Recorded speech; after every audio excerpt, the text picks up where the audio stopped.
Ang dami kong binibitawan nun na negative, 'di ba? Na ang gusto ko lang naman matulungan yung manosphere, wag silang masyadong sumamba sa femininity ng side. Pwede naman yan, pero wag kang magpakasagad, okay?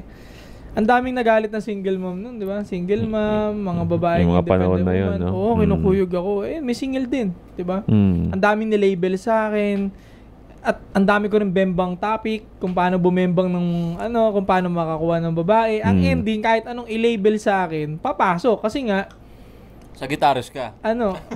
Kasi nga, may ganun ako mga content na bastos na ganito, gawin mo, ganyan. So, pag ikaw nilabel ka ng ganito, walang maniniwala sa'yo, matik, papasok yun. Kasi nga, pambabastos na mga sinasabi ko. Delete mo yung mga yun. Negative. Hindi ko din-delete. Pero, hindi na delete yung page mo, yung profile mo eh. Yung TikTok ba? Oo. Kasama yun. Yung nawala na talaga. Yung lumang account. Pero meron pa mga natira.